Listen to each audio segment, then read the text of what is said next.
I'm always looking for fun ideas for the stage or for my jam space, and I came across the RGB tube lights that Govee sells, and they look really cool. But they are $4,800. What the f? I come across quite a few tutorials where people have built these themselves and saved quite a bit of money, and they work relatively well. I was looking for something more for my jam space like here, and I came across the Govee Lyra.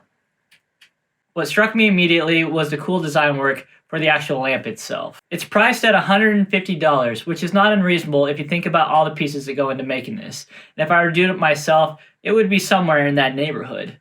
But I wanted to see how they built it, and so I went ahead and ordered it. The cool part is, almost every single time that I've seen this light, it does have a coupon on it. If you clip the coupon, you end up getting it for under $100. And here it is. It is a really nice looking box. I can really appreciate when a company spends time on the design work of the outside of their box. It just looks classy, and it actually looks like you put some money into this. Let's take a look at what's actually inside the box now. When you open it up, you get your standard stuff, the manuals, and all the paperwork and such. But there's a lot more in here, and it's really cool because everything was boxed individually.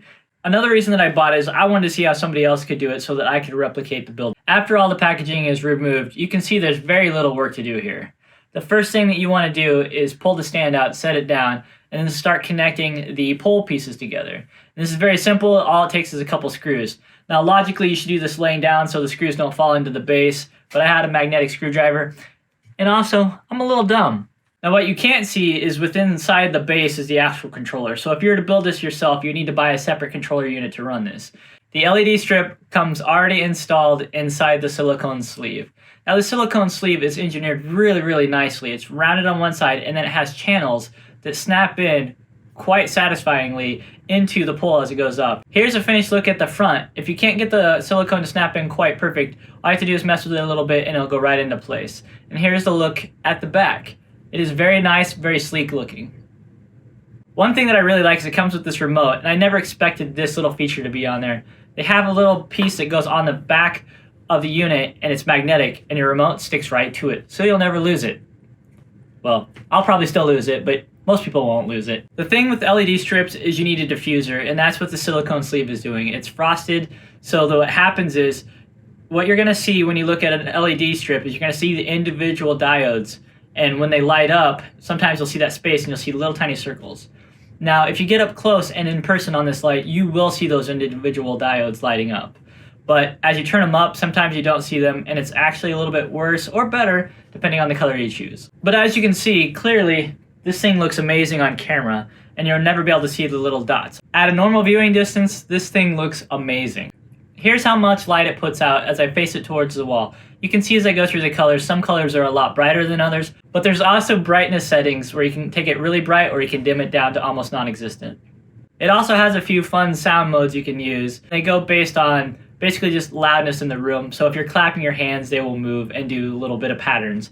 It's fun, it's entertaining, but I'm not sure how practical it is or if I would actually ever use it. They even have an app. It's kind of a pain to set up, and for some reason it wants your exact location to do your Wi-Fi. But I don't really plan on using this with Alexa or any sort of smart home system, so I'm not going to set that up. But you can see it's pretty easy with your phone, and it's great if you happen to lose your remote. You can go ahead and select any colors. You can do custom colors. There's even some sound activation modes that aren't available through the remote. It's pretty interesting to use. One thing that really limits this unit, if I wanted to use it on the stage, is there's no capability for DMX.